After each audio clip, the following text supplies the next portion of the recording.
엄마, 오늘 자장면 맛은 어때요? 꿀맛이다, 아들. 45살 김호성.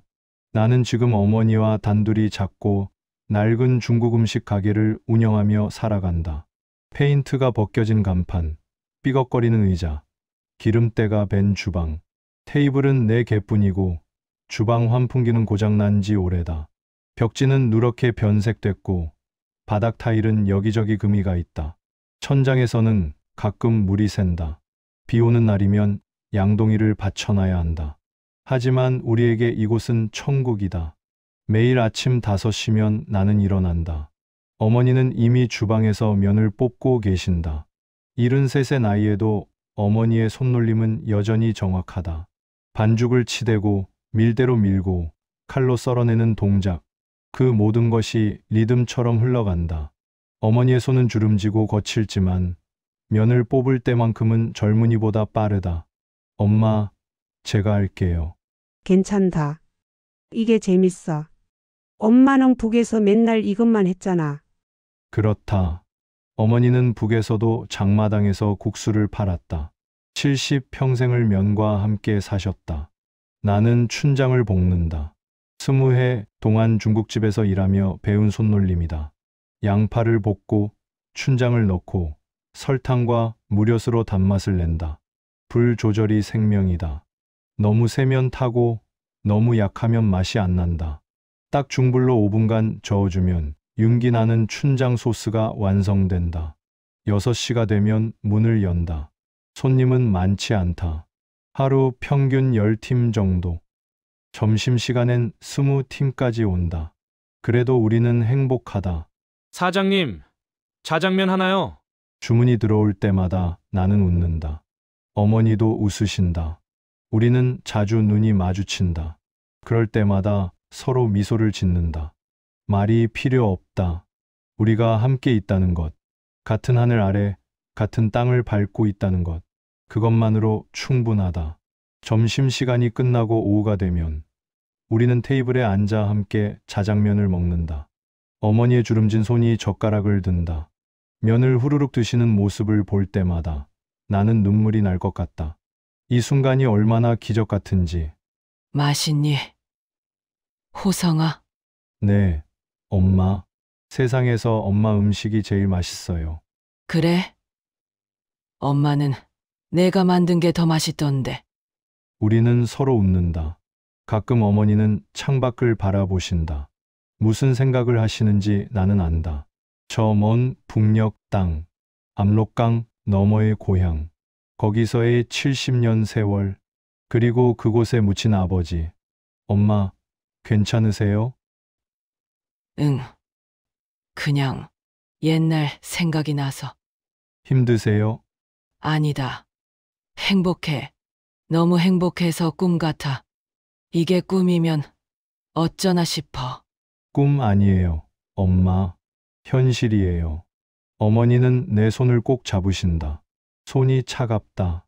작년 내가 어머니를 모시고 왔다. 북에서 20회 만에 그 이야기를 하려면 먼 과거로 돌아가야 한다. 1980년 내가 겨우 5살 되던 그 추운 가을로. 1980년 내가 5살 되던 해였다. 그해의 가을은 유난히 추웠다. 집 앞 감나무에서 잎이 일찍 떨어졌다. 서리가 내린 아침이면 땅이 하얗게 얼었다. 어머니는 아궁이에 불을 지피며 말했다. 호성아, 아버지 오시면 고구마 구워드리자. 네. 엄마, 언제 오세요? 금방 오실 거야. 하지만 아버지는 오지 않았다. 며칠째 빈 밥상만 차려졌다. 어머니는 대문을 바라보며 하루 종일 기다렸다. 그날 저녁이었다. 아버지가 마루에 앉아 나를 안았다. 아버지 품은 따뜻했다. 담배 냄새가 났다. 호성아, 아버지가 금방 데리러 올게. 엄마랑 잘 있어. 어디 가세요? 뭔데? 근데 거기 가면 맛있는 거 많대. 사탕도 있고, 과자도 있고. 저도 갈래요. 안 돼. 호성아는 엄마 지켜야지. 아버지 없으면 엄마 슬프잖아. 나는 고개를 끄덕였다. 아버지는 내 머리를 쓰다듬었다. 손이 차가웠다. 거칠었다. 엄마 말 잘 듣고 밥 많이 먹고. 알았지? 네. 아버지, 우리 호성이 착하네. 아버지 금방 올게. 아버지는 어머니와 오래 얘기했다. 나는 이불 속에서 두 사람의 목소리를 들었다. 어머니는 울고 있었다. 안 돼요. 당신 위험해요. 작년에 옆 마을 김동무도 거기서 죽었잖아요. 갈 수밖에 없소. 여기선 굶어 죽을 뿐이오. 배급도 끊겼고 장마당에서 버는 것도 한계요. 내가 먼저 가서 자리 잡으면 당신들 데려올 거요. 총 맞으면 어쩌려고요? 호성이는 어쩌고요? 조심할 거요. 내가 알아본 루트가 있어. 거기로 가면 안전하대. 춘희, 나를 믿으오. 꼭 살아서 당신들 데리러 올 거요. 밤이 깊어졌다. 나는 잠이 들었다. 새벽에 눈을 떴을 때 아버지는 없었다. 어머니는 마루에 앉아 울고 계셨다. 마당에는 서리가 하얗게 내려 있었다. 엄마, 아버지는 언제 와요? 어머니는 나를 안았다. 어머니 품은 떨리고 있었다. 사흘이 지났다. 저녁 무렵 대문을 두드리는 소리가 들렸다. 어머니가 벌떡 일어났다. 당신이에요? 문을 열었다. 하지만 아버지가 아니었다. 군인 2명이 서 있었다. 총을 메고 있었다. 리춘희 동무댁 맞습니까? 네. 그런데요. 동무 남편 시체 가져갑시다. 검은 비닐에 쌓인 무언가를 마당에 내려놓았다. 어머니는 그 위에 엎드려 울부짖었다. 아이고, 당신. 아이고, 당신. 나는 어머니의 치마폭에 매달려 떨기만 했다. 무서웠다. 어머니의 울음소리가, 그 검은 비닐이, 군인들의 차가운 눈빛이, 모든 게 무서웠다. 압록강 건너다 총 맞아 죽었습니다. 3발 맞았습니다. 반역자 가족이니 각오하시오. 군인들은 그렇게 말하고 갔다. 마을 사람들이 모여들었다. 하지만 아무도 위로하지 않았다. 다들 먼발치에서 수군거리기만 했다. 탈북하다 잡혔대. 저 집 이제 끝났네. 적대계층 되는 거 아니가? 불쌍하긴 한데 어쩌겠어. 우리도 관여하면 안 돼. 모른 척해야 해. 그날 밤 어머니는 아버지의 시신을 씻겼다. 당신. 내가 말렸어야 했는데. 내가 막았어야 했는데. 장례는 조촐했다. 아니, 조촐하다는 표현도 과했다. 마을 사람들은 아무도 오지 않았다. 어머니와 나 단둘이서 아버지를 묻었다. 산비탈의 작은 자리. 비석도 세우지 못했다. 반역자의 무덤에 비석을 세우면 안 됐다. 미안해, 당신. 내가 말렸어야 했는데. 내가 잘못했어. 어머니는 무덤 앞에 앉아 하루 종일 울었다. 나는 어머니 옆에 앉아 있었다. 해가 지고 어둠이 내렸다. 바람이 불었다. 추웠다. 엄마, 집에 가요. 그래. 가자. 그날부터 우리는 적대계층이 됐다. 배급은 끊겼고 마을 사람들은 우리를 피했다. 학교에서 아이들은 나를 놀렸다. 야, 반역자 새끼. 너희 아버지 총 맞아 죽었대? 빵빵. 남조선으로 도망가다 죽었대요. 나는 주먹을 쥐었지만 때리지 못했다. 때리면 어머니가 더 힘들어질 걸 알았다. 나는 그냥 참았다. 맞아도 욕을 먹어도 참았다. 어머니는 장마당에서 옥수수를 팔기 시작했다. 아침 일찍 일어나 옥수수를 삶아 광주리에 담았다. 그리고 시장으로 갔다. 저녁 늦게 돌아오실 때면 등이 굽어 있었다. 손엔 동상이 걸려 있었다. 호성아, 밥 먹었니? 네, 엄마. 거짓말이었다. 나는 하루 종일 아무것도 먹지 못했다. 하지만 어머니가 걱정하실까봐 거짓말을 했다. 어머니도 알고 계셨을 것이다. 하지만 모른 척 하셨다. 밤마다 어머니의 흐느끼는 소리가 들렸다. 나는 이불을 뒤집어 쓰고 귀를 막았다. 하지만 소리는 계속 들렸다. 미안해, 호성아. 엄마가 미안해. 당신, 내가 잘못했어요. 내가 말렸어야 했어요. 어머니는 혼자 중얼거렸다. 죽은 아버지에게 말을 거는 것 같았다. 어느 날 밤 나는 다짐했다. 이불 속에서 주먹을 꽉 쥔 채로. 커서 아버지가 하지 못한 걸 하겠어. 엄마를 저 강 너머로 데려가겠어. 꼭. 반드시. 그렇게 나는 자랐다. 배고픔과 멸시 속에서. 하지만 그 다짐만큼은 한 번도 잊지 않았다. 세월은 흘렀다. 나는 어느새 25이 됐다. 2000년, 고난의 행군이라는 끔찍한 시기를 지나고 있었다. 사람들이 길에서 죽어갔다. 굶어 죽거나, 병들어 죽거나, 얼어 죽었다. 시체를 치우는 트럭이 매일 마을을 지나갔다. 처음엔 충격적이었지만 나중엔 익숙해졌다. 그게 더 무서웠다. 어머니는 더 야위어갔다. 50 중반의 나이에 머리는 벌써 반백이 됐다. 손은 거칠어져 나뭇가지 같았다. 기침이 잦아졌다. 엄마, 제가 벌게요. 이제 쉬세요. 아니다. 엄마가 할 수 있어. 엄마, 기침하시잖아요. 괜찮아. 나이 들면 다 그래. 나는 탄광에서 일했다. 하루 16시간씩 땅을 팠다. 허리는 끊어질 듯 아팠고 폐는 석탄가루로 까맣게 변했다. 밤이면 검은 가래를 뱉었다. 하지만 돈을 모아야 했다. 언젠가 이곳을 벗어나려면. 어느 날 탄광 동료 명철이가 내게 말했다. 호성아, 나 탈북할 거야. 뭐? 우리는 막장 깊은 곳에 있었다. 아무도 없었다. 명철이는 목소리를 낮췄다. 여기서 이렇게 살다간 죽는다. 차라리 탈북하겠어. 미쳤어? 내 아버지 생각 안 나. 명철이의 아버지도 탈북하다 죽었다. 우리는 같은 처지였다. 그래서 친해졌다. 알아. 근데 그래도 가야 해. 안 그럼 진짜 여기서 굶어 죽어. 작년에 우리 동네에서만 20명 넘게 굶어 죽었어.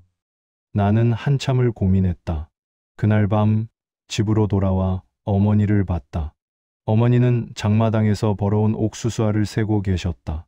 손가락이 부들부들 떨렸다. 동상에 걸린 손가락은 까맣게 변해 있었다. 호성아, 밥 먹어라. 옥수수죽 한 그릇. 물이 더 많았다. 엄마는요? 엄마는 먹었어. 장마당에서. 거짓말인 걸 알았다. 어머니는 나를 먹이려고 굶고 계셨다. 나는 죽을 한 숟가락 떠서 어머니 앞에 내밀었다. 엄마도 드세요. 아니다. 내가 먹어. 너 힘들잖아. 엄마가 더 힘드세요. 같이 먹어요. 우리는 한 그릇을 나눠 먹었다. 서로 더 먹이려고 눈치를 봤다. 그날 밤 나는 결심했다. 가자. 명철이 말이 맞아. 여기선 죽는다. 가서 돈 벌어서 엄마를 모셔오자. 아버지처럼 죽진 않겠어. 반드시 살아서 엄마를 모셔오겠어. 다음 날 명철이에게 말했다. 나도 간다. 진짜? 응, 같이 가자. 고맙다, 호성아. 혼자 가려니까 무서웠어. 우리는 1년 동안 준비했다. 브로커를 수소문했다. 탄광에서 일하며 몰래 석탄을 빼돌려 팔았다. 적발되면 총살이었지만 선택의 여지가 없었다. 한 달에 중국 돈 100원씩 모았다. 중국 돈을 모았다. 압록강 지도를 구했다.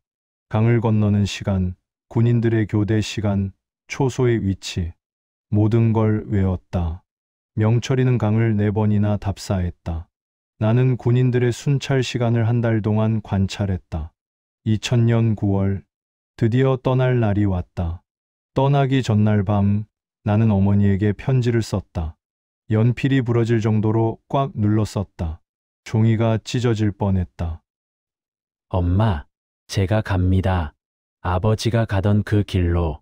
하지만 아버지처럼 죽지 않겠습니다. 반드시 살아서 엄마를 데리러 오겠습니다. 기다려 주세요. 제발 몇 년이 걸려도 꼭 데리러 올게요. 엄마, 사랑합니다. 못난 아들 호성이가. 편지를 베개싯에 넣었다. 어머니의 잠든 얼굴을 봤다. 주름이 깊었다. 55의 나이에 70처럼 보였다. 나는 어머니 이마에 입을 맞췄다. 엄마, 금방 올게요. 기다려요. 속삭였다. 어머니는 잠결에 뒤척였다. 호성아, 하고 중얼거렸다. 새벽 3시. 나는 집을 나섰다. 명철이가 담 너머에서 기다리고 있었다. 우리는 어둠 속을 걸었다. 1시간을 걸어 압록강에 도착했다. 강물 소리가 들렸다. 저 건너가 중국이었다. 자유의 땅이었다. 돌아보니 어머니가 멀리 서 계셨다. 언제 따라오신 건지. 어머니는 손을 흔들었다. 달빛에 어머니 얼굴이 보였다. 눈물이 흐르고 있었다. 나는 허리를 깊이 숙여 절을 했다. 한참을 그렇게 서 있었다. 엄마, 기다려요. 꼭 데리러 올게요.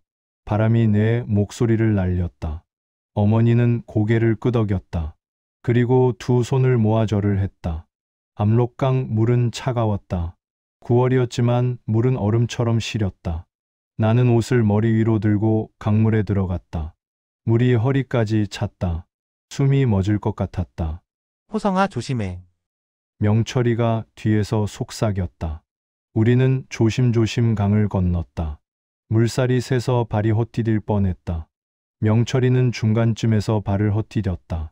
나는 그의 팔을 붙잡고 간신히 끌어당겼다. 명철이는 물에 빠질 뻔했다. 강 건너편. 드디어 중국 땅이었다. 우리는 숨도 제대로 쉬지 못했다. 온몸이 떨렸다. 추위 때문인지, 두려움 때문인지, 흥분 때문인지 알 수 없었다. 살았다, 호성아. 우리 살았어. 아직 아니야. 한국까지 가야 해. 우리는 중국 땅을 밟았다. 자유를 향한 첫걸음이었다. 하지만 진짜 여정은 이제부터였다. 서울은 낯설었다. 하나원에서 3개월을 보낸 뒤 나는 서울 변두리의 허름한 고시원에 짐을 풀었다. 3평도 안 되는 방. 하지만 내 방이었다. 자유의 땅에서의 첫 방. 일은 뭐든 했다. 공사장에서 벽돌을 날랐다. 주유소에서 기름을 넣었다. 식당에서 설거지를 했다. 손이 부르트고 허리가 휘고 무릎이 삐걱거렸다. 하지만 멈출 수 없었다. 어머니를 데려와야 했다. 2005년 브로커를 통해 북에 있는 어머니에게 휴대폰을 보냈다. 중국 브로커가 몰래 넘겨줬다. 첫 통화는 2분밖에 못했다. 여보세요? 엄마. 호성아, 네, 엄마.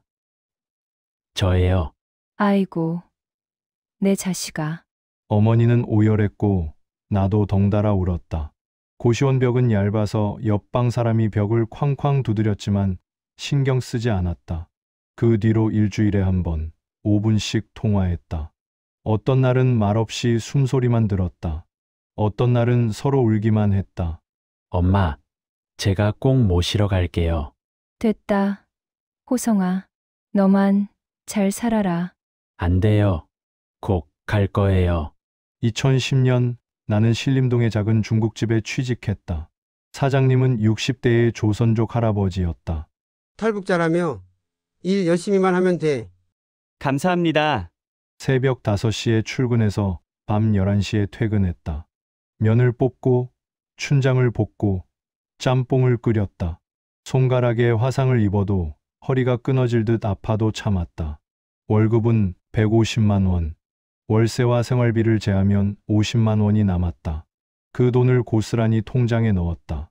브로커 비용을 모으는 중이었다.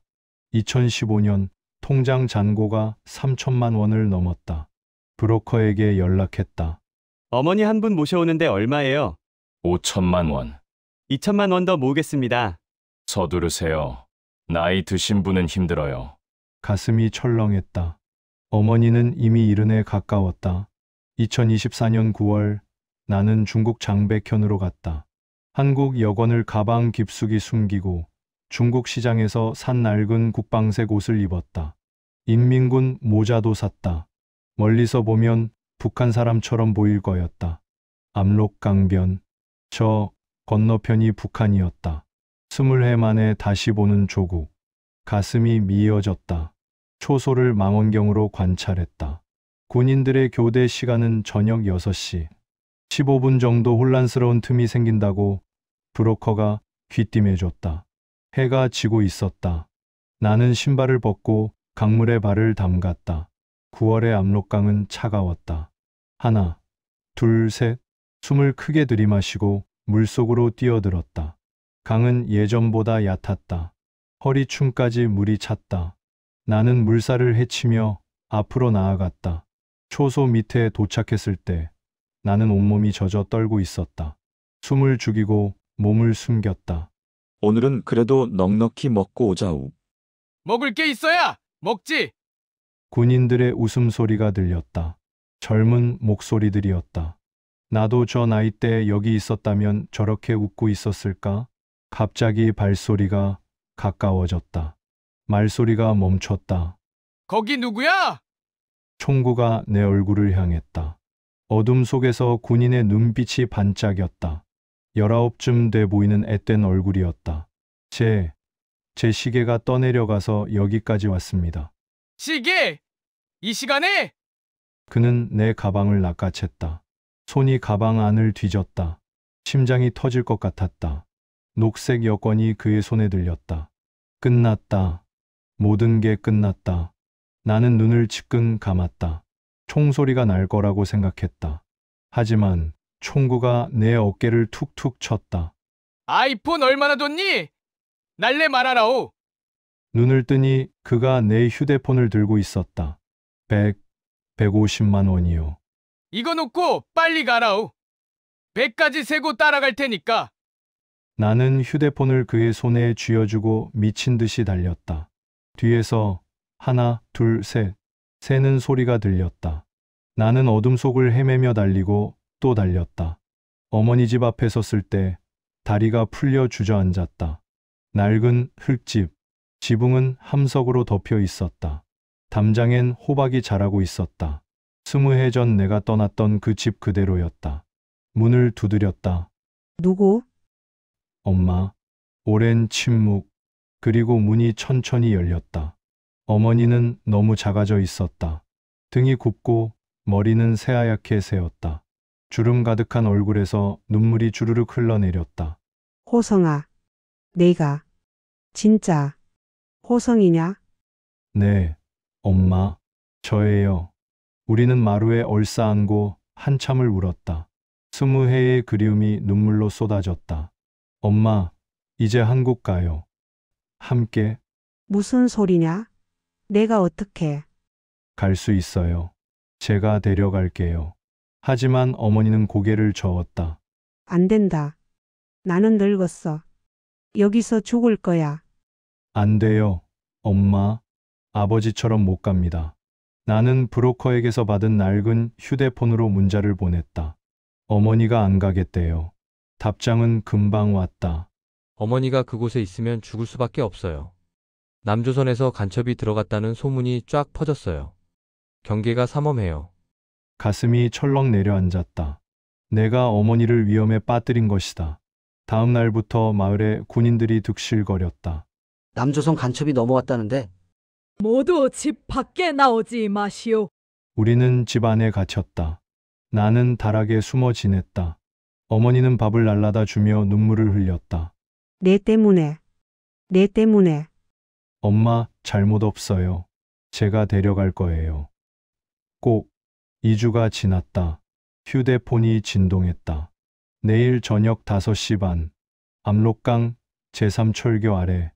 늦으면 끝입니다. 엄마, 내일 가요. 어머니는 한참을 나를 바라보시다가 고개를 끄덕였다. 그래. 같이 죽더라도 같이 가자. 우리는 짐을 쌌다. 아버지 사진 한 장, 내 어릴 적 옷까지, 어머니의 낡은 노트. 그게 전부였다. 다음 날 저녁 5시. 우리는 어둠을 틈타 집을 나섰다. 어머니는 내 손을 꼭 잡았다. 손이 너무 작고 차가웠다. 엄마, 절대 놓치지 마세요. 응, 아들아. 강변에 도착했다. 멀리 보트 한 척이 보였다. 브로커였다. 빨리 타세요. 나는 어머니를 업고 물속으로 들어갔다. 물이 무릎까지 찼다. 어머니는 너무 가벼웠다. 거기서! 뒤에서 총소리가 울렸다. 물이 튀었다. 나는 어머니를 더욱 꼭 안고 보트로 뛰었다. 뛰어 올라요. 브로커가 손을 뻗었다. 나는 온 힘을 다해 뛰어 올랐다. 보트가 흔들렸다. 어머니가 비명을 질렀다. 엄마! 총소리가 계속 울렸다. 하지만 보트는 이미 중국 쪽으로 향하고 있었다. 어머니는 내 품에 안긴 채 흐느꼈다. 살았다. 우리 살았다. 네, 엄마, 살았어요. 이제 한국 가요. 우리 집으로. 별이 총총한 밤하늘 아래 압록강은 고요히 흐르고 있었다. 1년 뒤, 엄마, 오늘 자장면 맛은 어때요? 꿀맛이다, 아들. 어머니는 면발을 후루룩 먹으며 웃으셨다. 주름진 얼굴에 피어난 미소.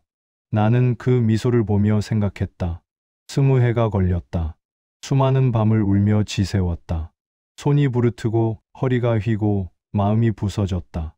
하지만 여기 이 작고 낡은 중국집에서 어머니와 함께 먹는 자장면 한 그릇. 이것이 천국이다. 가게 밖으로 봄볕이 쏟아진다. 우리는 자유의 땅에서 함께 살아가고 있다.